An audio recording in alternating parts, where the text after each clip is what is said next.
Hi, Rene Bastarache here, and today I'd like to speak to you about dealing with emotional vampires. What are emotional vampires? Well, they're people who leave you drained of energy, emotionally and physically, just by being around them. You feel like you just had the life sucked out of you. I guess you could say they brighten up a room just by leaving it. Now, who are these energy vampires? Well, they can be people very close to you. They can be your spouse, your children, your parents, relatives. They can be co-workers or virtually anyone you run into. There can even be one standing behind you right now. How do you spot an energy vampire? Well, you know you're around one if you go visit someone and you immediately feel tired for no reason. Here's another example. If you know you're going to be having a meeting with someone and you feel like you have to prepare before the meeting to make excuses because you feel like you're going into battle, you're probably dealing with an energy vampire. Or you immediately feel sick, or you feel like running away when you know you're going to meet someone. Another way you know you're around an energy vampire is if you're at the grocery store, you come around the aisle and you see someone that you feel you got to turn around and go the other way real quick because you don't want to run into them. And in most cases, you just plain feel like you're trapped when you're with them. You know, there's different types of energy vampires, and I'd like to share with you about 7 of them.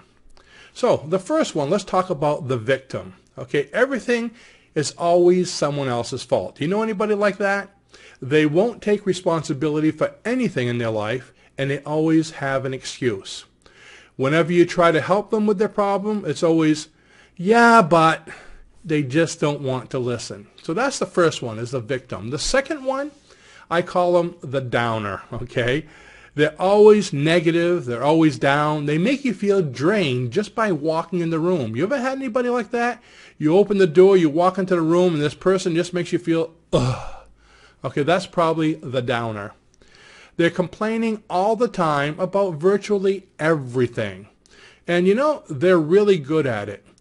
Picture someone that, let's say you're out seeing a beautiful sunset with another couple. Here you are with, your spouse, and the other person is with someone else, and it's a gorgeous sunset. It's a warm night. There's no bugs. Everything's perfect.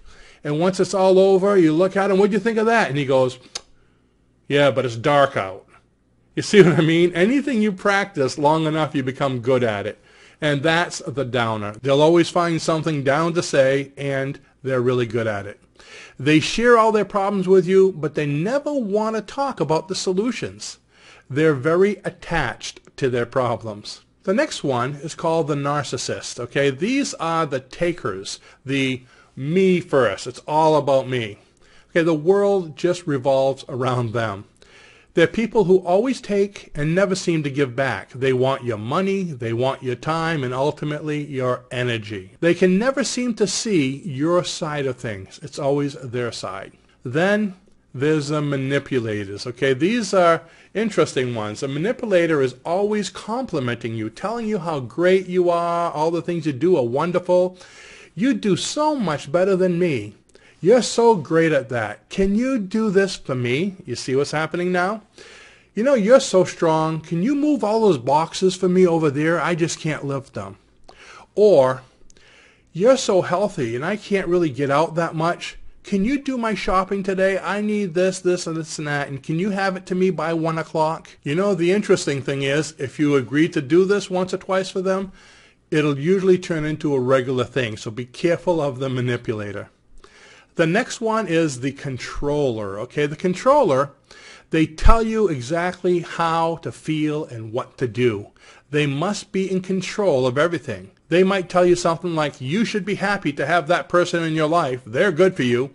Or, stop doing things that way. This is the way it's done. Or, you really shouldn't wear that. Wear this instead. They'll even bring you the outfit to wear. You just can't be yourself around them. You might find yourself acting the way that they think you should be just to try to please them. Then there's the split personality. They come across loving and happy, and then just on a dime, they'll turn and be totally negative and angry.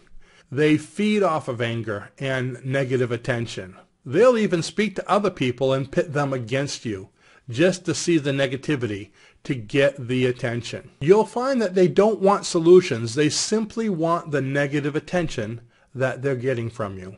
Then there's the purely attention seekers. These people just want attention, but not negative attention. They just want attention.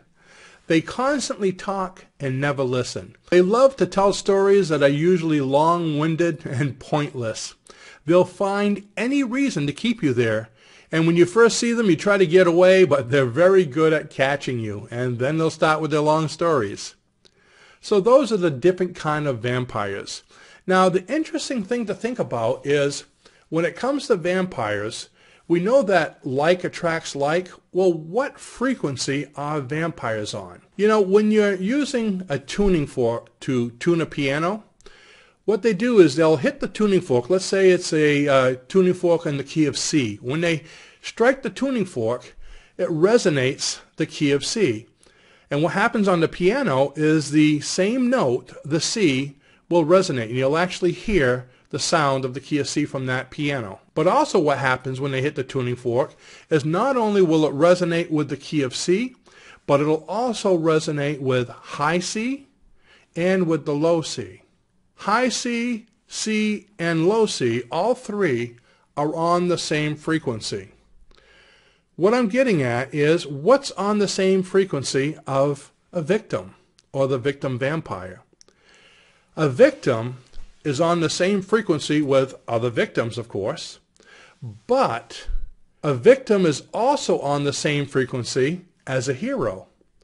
Just like in the cartoons there with Dudley Do-Right, he always rescues a damsel in distress because without having a damsel in distress, you don't have the hero. They're on the same frequency. They kind of need each other. But what's on the same frequency as a hero? On the same frequency as the hero is his opposite, which is the villain. So you have the victim, the villain, and the hero, all three on the same frequency. Isn't that interesting? It's the same thing with wealth. Okay, on the same frequency of wealth is poverty. So you have to be very specific in what you're focusing on when you want wealth. Because you can say, you want wealth, and that's what you're focusing for, or you don't want to be poor. Of course, since the mind doesn't understand negative, it's just thinking want to be poor because it attracts whatever you focus on. So you need to keep that in mind, that the energy vampire is on the same frequency as the villain and as the hero. You may not be a victim, but you might always be trying to help victims. You're on the same frequency, so you're going to be attracting them. In other words, you'll be attracting energy vampires, especially the victim ones, or even the ones that are villains, because there are villain energy vampires, as we just mentioned a few of them earlier when I went through the list.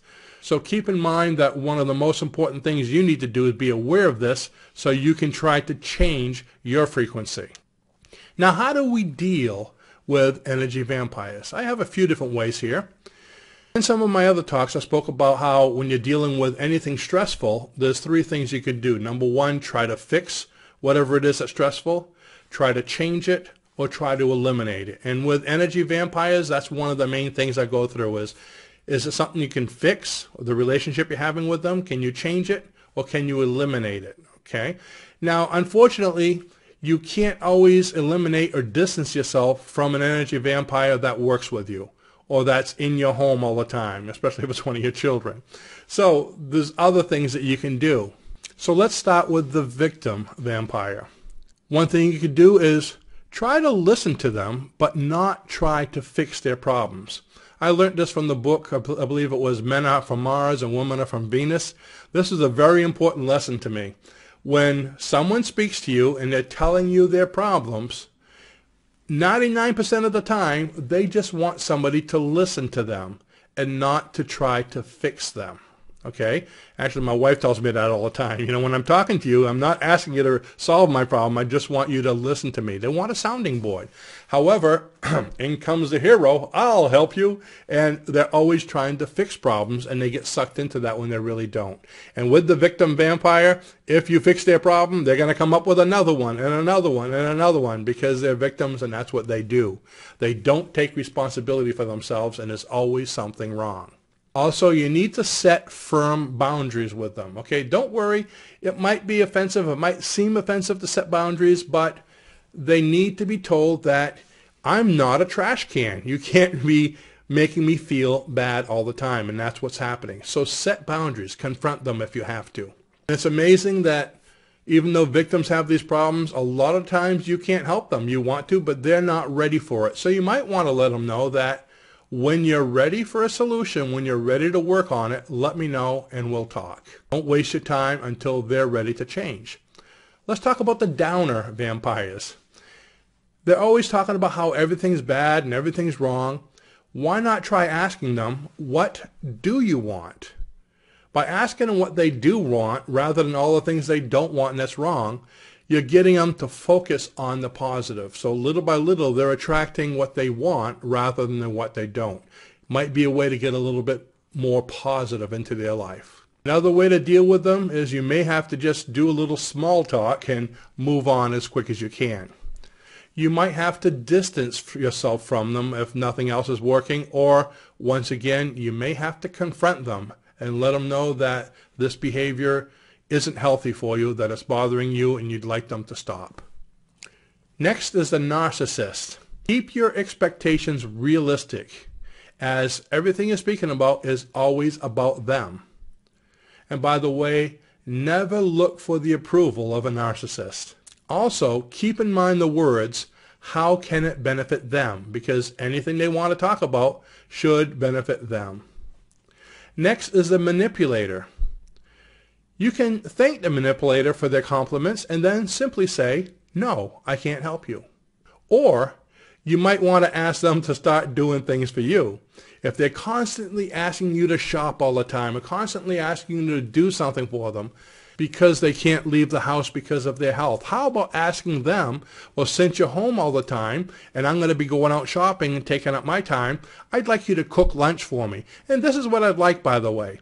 And I'm sure if that happens enough, they're going to probably want to distance themselves from you. Okay, so that might be a way to deal with it. And if everything else fails, it gets out of hand, remember, you are number one in your book, so distance yourself from them as much as you can.